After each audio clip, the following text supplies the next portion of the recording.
Bismillahirrahmanirrahim. Assalamualaikum warahmatullahi wabarakatuh. Jumpa lagi bersama Popoy TV.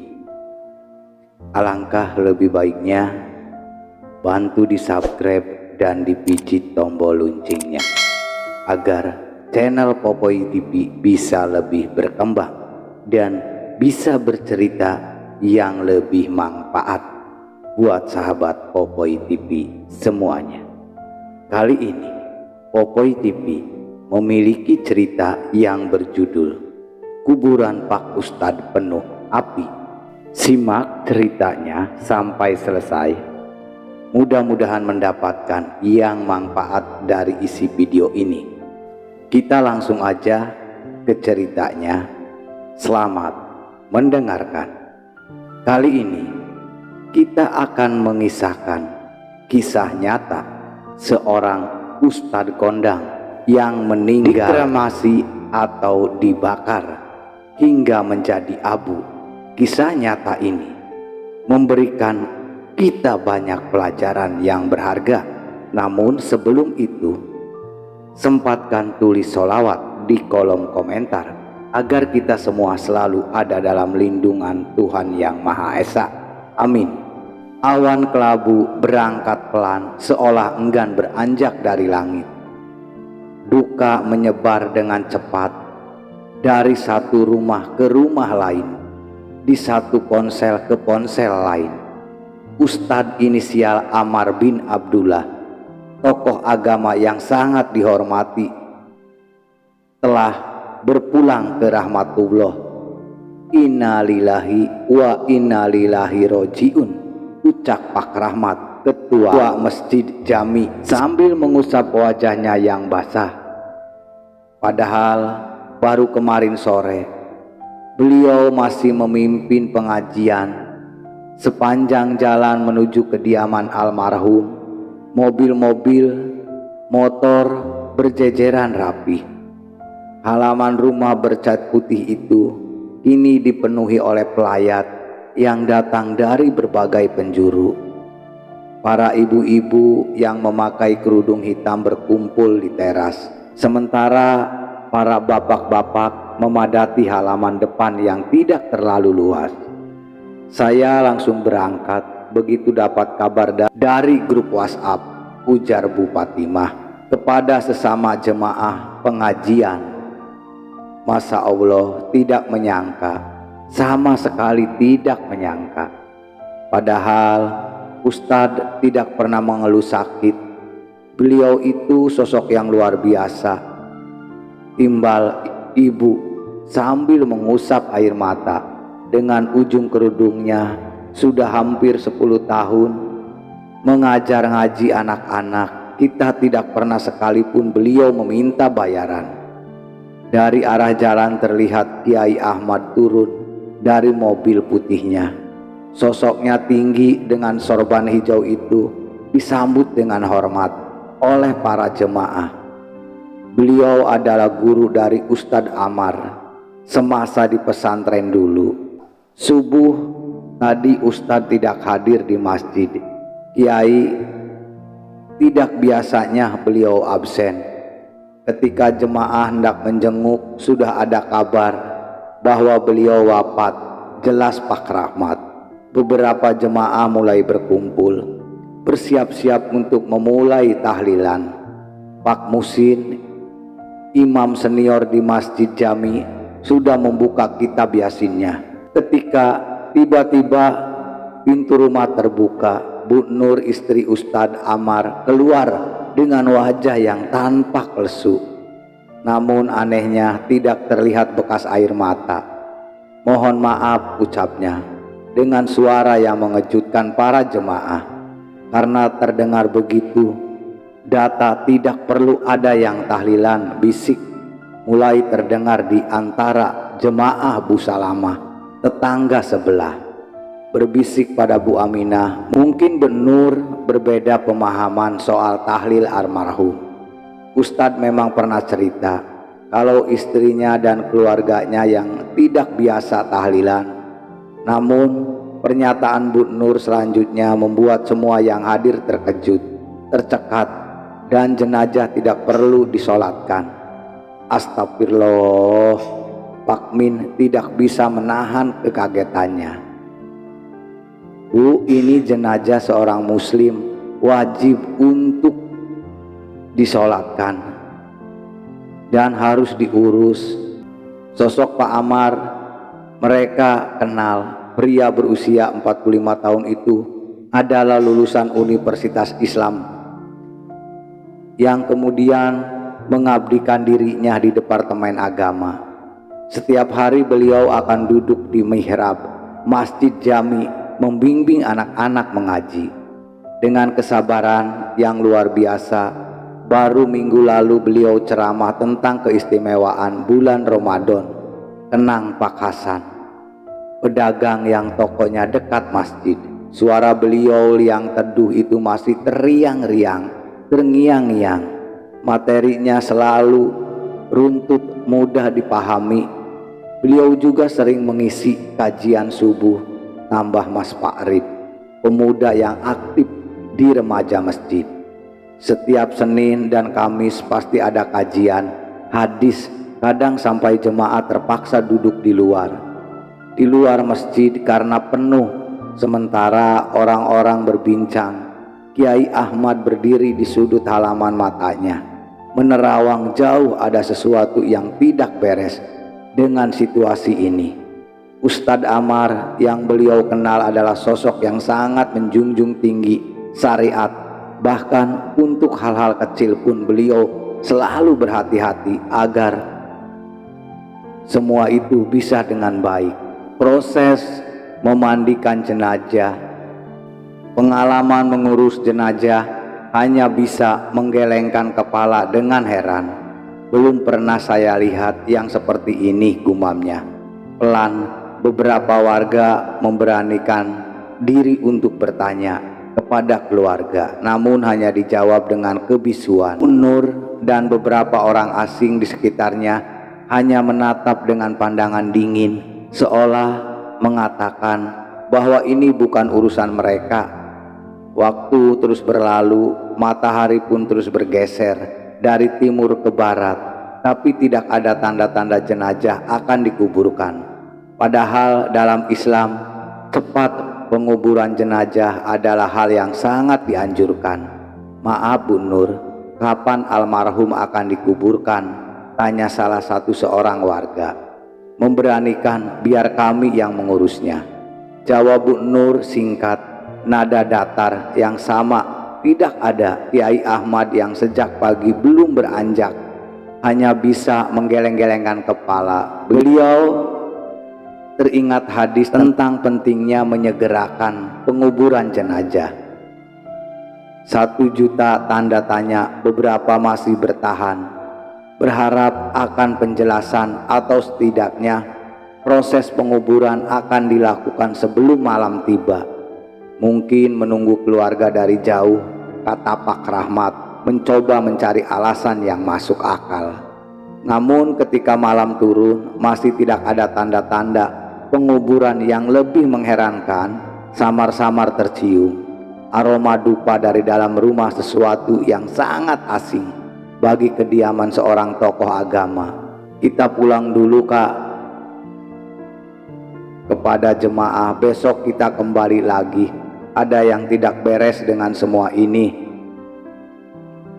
Di masjid setelah sholat Isya, Pak Musin memimpin doa khusus. Semua jemaah berdoa dengan khusyuk, memohon petunjuk atas kejadian aneh ini. Ya Allah, tunjukkanlah pada kami kebenaran dari semua ini, bisik Kiai Ahmad dalam doanya. Malam itu seluruh warga desa kegelisahan. Mereka terus memikirkan sosok Ustadz Amar yang selama ini mereka kenal sebagai tokoh panutan, seseorang yang selalu menjunjung tinggi syariat dan tidak pernah melenceng dari ajaran agama. Saya masih ingat ceramah terakhir beliau tentang pentingnya menjaga akidah, kata Pak Hasan kepada istrinya sebelum tidur. Bagaimana mungkin sekarang justru proses jenazahnya seperti ini?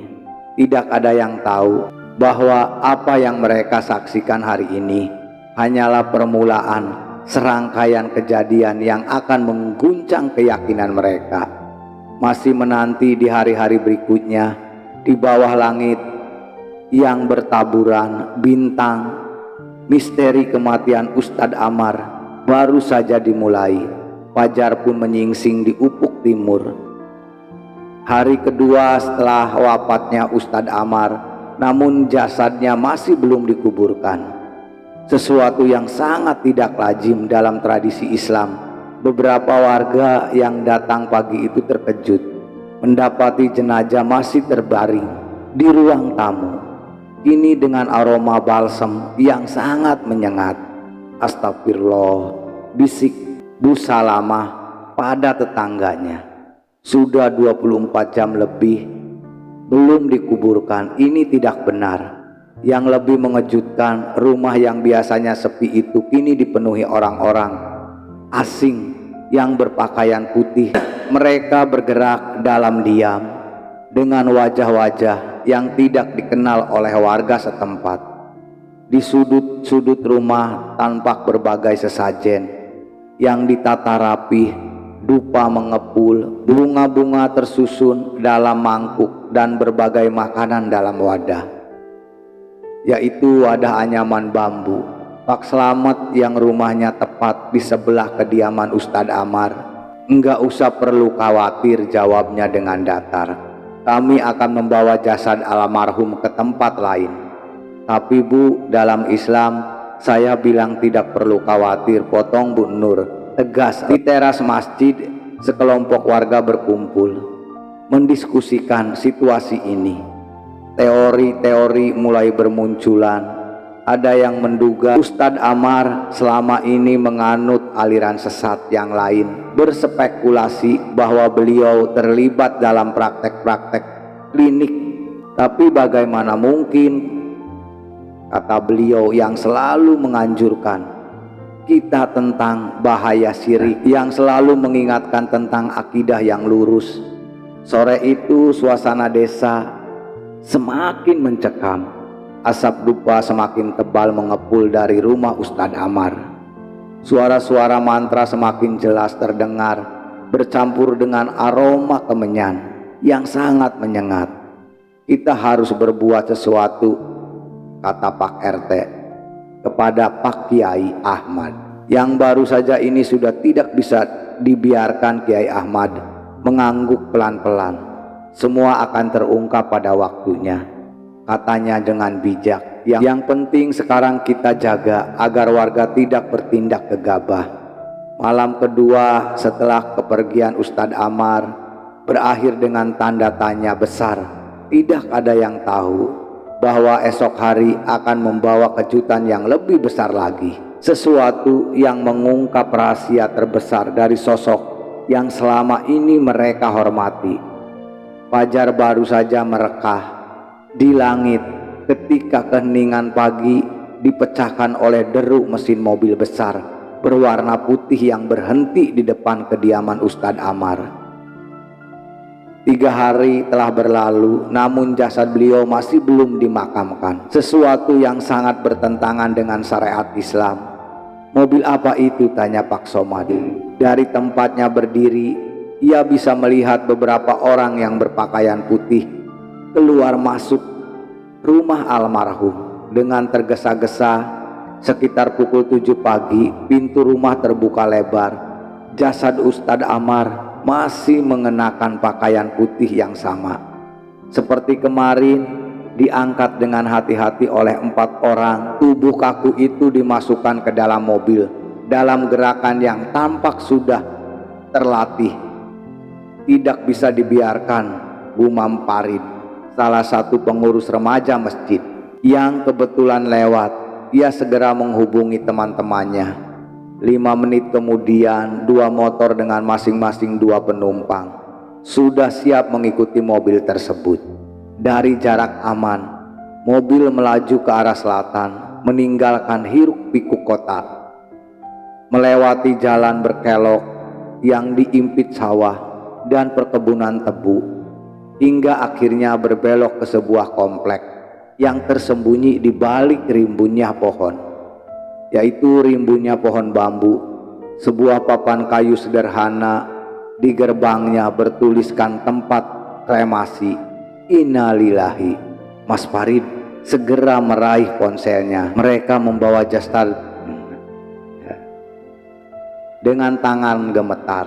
Pak RT, mereka membawa jasad Ustadz ke tempat kremasi dekat pantai selatan. Cepat ke sini, Pak. Di dalam komplek, pemandangan yang mereka saksikan semakin mencengangkan. Puluhan orang berpakaian putih telah berkumpul membentuk barisan yang sangat rapih. Beberapa membawa dupa yang mengepul dengan tebal asapnya.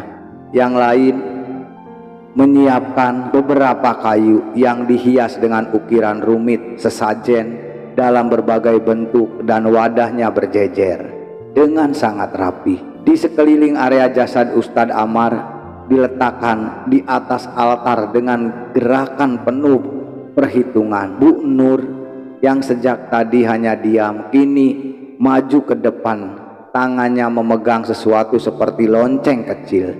Mulutnya komat kamit membaca sesuatu yang tidak terdengar jelas. Tidak sampai setengah jam, Pak RT tiba-tiba bersama rombongan warga yang cukup besar. Mereka bersembunyi di balik pepohonan, menyaksikan prosesi yang sama sekali asing bagi mereka yang terbiasa dengan kesederhanaan pemakaman Islam.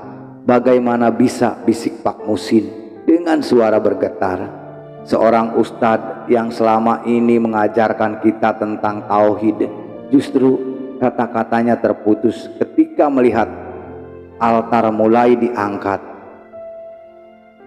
Orang mengangkatnya di atas bahu, berjalan dalam irama teratur, mengelilingi area, masih di depan dupa yang sangat besar.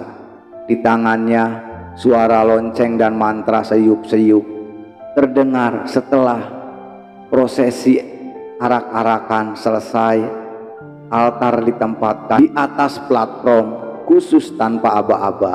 Api dinyalakan dari 4 penjuru. Lidah api merah dan kuning mulai menjilat-jilat kayu altar, perlahan naik dan akhirnya melahap semua asap hitam mengepul ke udara, berbaur dengan aroma dupa yang semakin menyengat. Para warga hanya bisa mematung menyaksikan jasad guru mengaji,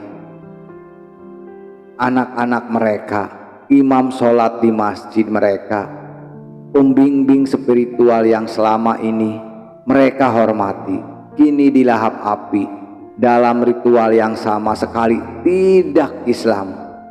Beberapa ibu-ibu menangis tertahan, yang lain membaca istighfar berulang-ulang. Ketika api padam dan hanya menyisakan abu, Bu Nur kembali maju dengan gerakan anggun yang tampak sudah sering dilakukan. Ia mengumpulkan abu jenazah suaminya ke dalam sebuah guci putih yang berukir.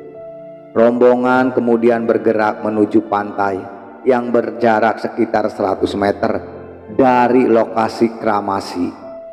Di tepian laut selatan yang berombak besar, Bu Nur berdiri tegak menghadap lautan.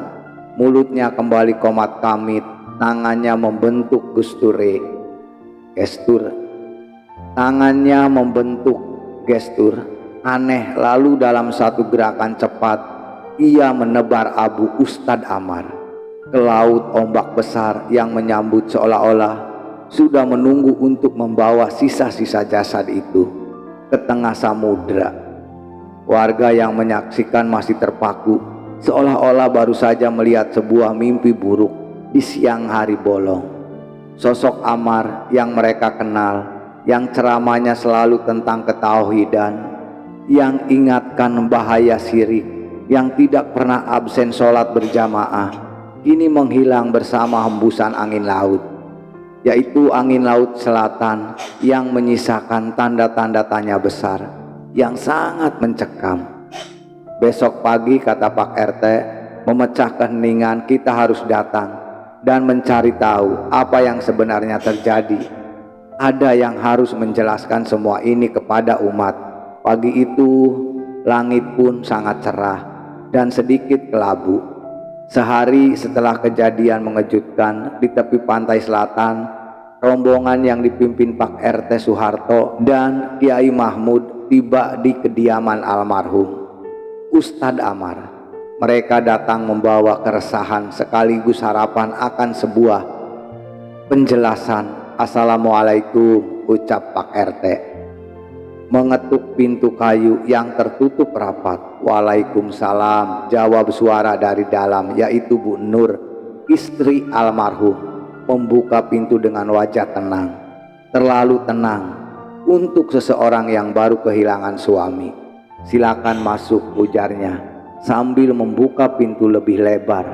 Ruang tamu yang biasanya dipenuhi kitab-kitab, yaitu kitab Al-Quran, kini tampak berbeda. Dupa masih mengepul di sudut ruangan dan beber ornamen asing terpajang di dinding, menggantikan kaligrafi Arab yang dulu ada. Bu Nur, Kiai Mahmud mulai dengan suara yang berwibawa.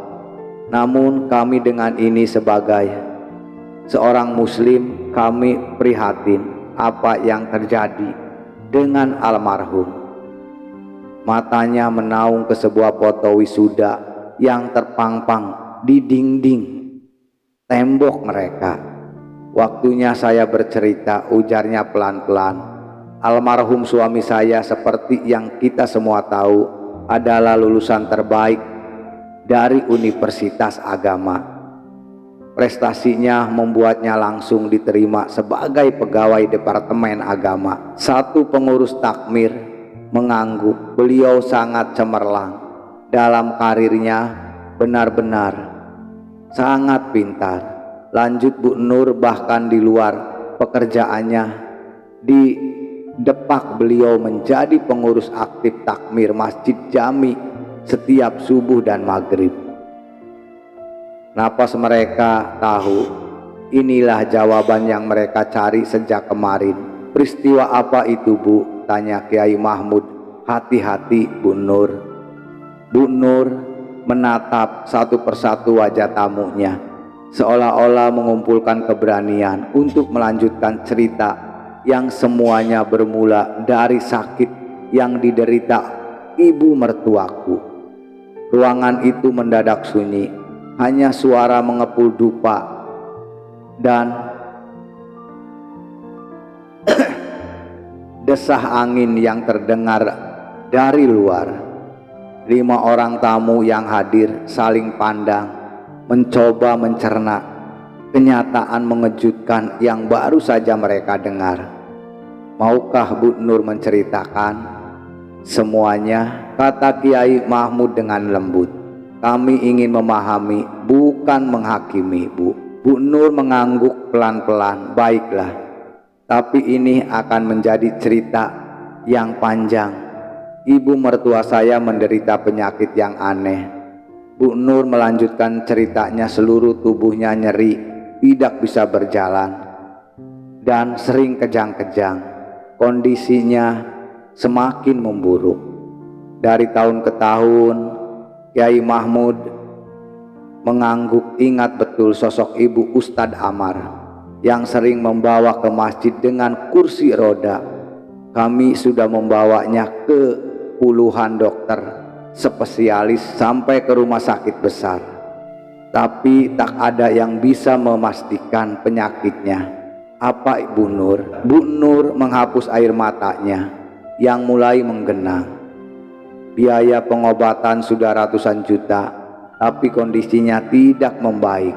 Saya ingat waktu itu almarhum sering minta tolong para kiai untuk meruqyah ibunya, kata Pak Ahmad. Benar, jawab Bu Nur. Kami mendatangi banyak kiai terkenal, ruqyah berkali-kali, diminumkan air doa, tapi tetap saja tidak ada perubahan. Suami saya sempat frustasi melihat penderitaan ibunya. Bu Nur menarik napas panjang sebelum melanjutkan. Sampai suatu hari di tahun 2017, teman kantor suami saya di Dampak menyarankan untuk mencoba mengunjungi Romo Wijoyo, seorang praktisi spiritual di daerah tersebut. Awalnya suami saya menolak keras. Beliau bahkan marah pada temannya itu. Tapi setelah melihat ibunya kembali kejang-kejang dan menjerit kesakitan, akhirnya kami memutuskan untuk mencoba. Dan Kiai Mahmud menunggu kelanjutan ceritanya.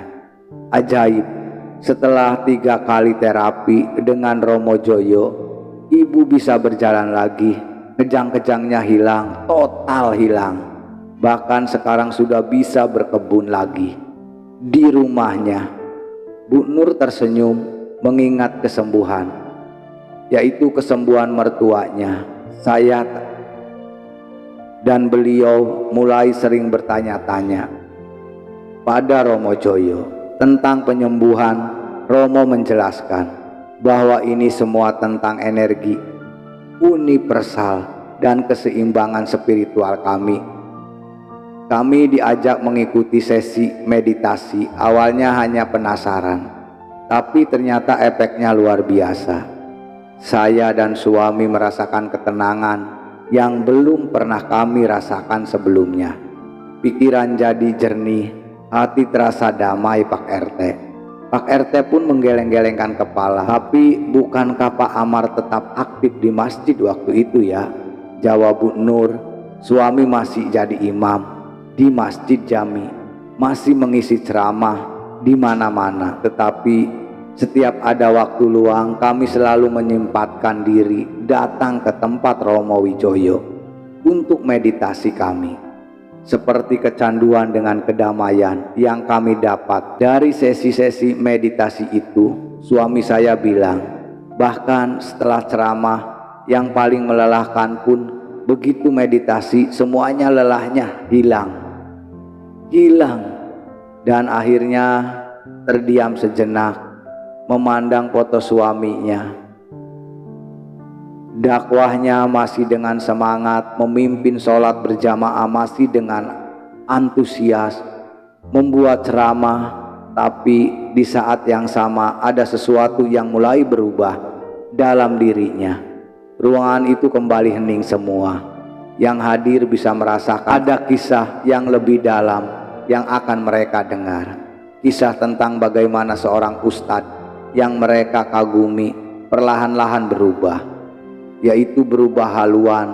Kenyataan seringkali tersimpan dalam bayang-bayang, menunggu saat yang tepat untuk terungkap di ruang tamu yang tenang, di mana semua telinga mendengar. Seksama Bu Nur pun melanjutkan ceritanya. Satu hal yang tak pernah kami duga adalah latar belakang Romo Wijoyo, ujar Bu Nur. Semua mata tertuju padanya, sangat penasaran akan akhir cerita ini. Ternyata beliau adalah seorang dari beragama Hindu. Kiai Mahmud tampak terkejut. Hindu, bagaimana bisa Ustadz Amar dan Anda terlibat begitu jauh dengan praktek spiritual di luar agama kita, Bu Nur? Menarik napas. Kami selalu mendengar, lebih mengenal ajaran Romo. Kami menjadi muridnya. Dalam proses tersebut kami diperkenalkan pada banyak praktek seperti melukat yoga dan asanas. Ritual-ritual ini membuat kami merasakan kedamaian yang selama ini belum kami tahu. Kami cari, tapi bukan sekedar itu. Dia melanjutkan perjalanannya. Waktu pun terus berlalu. Kami ambillah saat kami memutuskan untuk masuk agama Hindu. Suara Bu Nur kini berubah menjadi teram. Sejenak menyusun kata-kata yang tepat. Semua yang hadir tampaknya terkejut dan tak bisa menyembunyikan rasa ingin tahunya. Pak Ahmad bertanya, bagaimana mungkin Ustadz Amar dan Anda bisa melakukan itu? Apakah tidak ada rasa bersalah melakukan hal tersebut, Bu Nur? Bu Nur pun melanjutkan, meskipun kami telah mengadopsi ajaran Hindu dalam banyak aspek kehidupan kami, tetap mengenangkan identitas sebagai Muslim. Ustadz Amar masih sering menjadi imam di Masjid Jami. Dia bahkan masih mengisi ceramah di banyak tempat. Kiai Mahmud tak percaya, tetapi bagaimana bisa seorang ustadz dapat berdua hati seperti itu? Kami memang sudah beragama Hindu, Pak Kiai, tapi Ustadz Amar bilang kalau dakwah Islam dan ceramah adalah pekerjaan. Bu Nur tampak mengingat kembali obrolan yang penuh keraguan itu. Kami dapat uang dari pekerjaan tersebut dan itu sangat membantu kami. Namun di rumah kami menjalani kehidupan spiritual sebagai penganut agama Hindu, melakukan ritual ibadah sesuai kepercayaan kami yang baru. Jadi ada dua dunia yang sedang kalian jalani, satu di ruang publik dan satu lagi di ruang pribadi. Kiai Mahmud berusaha memahami kerumitan yang dihadapi pasangan ini, yaitu tepat sekali. Bu Nur menjawab, kami merasa dibagi antara dua, yaitu dua alam. Ustadz Amar melanjutkan perannya di masyarakat, sementara kami memiliki praktek ritus yang membuat kami merasa benar-benar hidup. Namun saya juga harus katakan, dia melanjutkan lagi, kecenderungan ini mulai membawa dampak yang membingungkan. Di hari-hari awal semuanya terasa indah dan seimbang, tapi seiring waktu pergeseran, hati dan pikiran kami mulai terlihat, dan orang-orang yang telah menjadikanku imam dan panutan, mereka telah mendengar penjelasan dari istri Ustadz Amar. Pak Kiai pun menyampaikan pandangannya sebelum berpamitan. Kami menghargai keputusan untuk berbeda, termasuk pilihan untuk keluar dari Islam. Namun yang disayangkan, Ustadz Amar telah menipu umat dengan tetap mengisi ceramah dan memimpin sholat. Katanya dengan nada kecewa, keesokan harinya Pak Kiai mengadakan ceramah khusus di masjid di hadapan jemaah yang masih terkejut. Dengan gelisah hirau, beliau mengingatkan pentingnya menjaga akidah dan keimanan dalam keadaan apapun. Jangan sampai kekaguman pada seseorang atau situasi hidup membuat kita goyah dan meninggalkan agama Allah, ujarnya dengan penuh haru. Ia juga menekankan bahwa kesembuhan hanya berasal dari Allah Subhanahu wa Ta'ala, dan bahwa dalam mencari solusi atas masalah, baik itu masalah hidup umat Islam, perlu tetap berada dalam koridor syariat. Kisah ini menjadi pelajaran yang sangat berharga bagi seluruh warga. Bersama mereka sepakat untuk lebih berhati-hati dan saling mengingatkan dalam hal. Ustadz Amar menjadi pengingat bagi semua bahwa iman itu dinamis, bisa naik atau turun, dan membutuhkan keteguhan hati untuk tetap berada di jalan yang lurus. Kita harus selalu memohon agar Allah Subhanahu wa Ta'ala menjaga iman kita hingga akhir hayat. Pak Kiai menutup ceramahnya, Allah mematikan kita keadaan husnul khotimah. Amin. Semoga kisah ini dapat kita ambil pelajarannya. Terima kasih. Waalaikumsalam warahmatullahi wabarakatuh.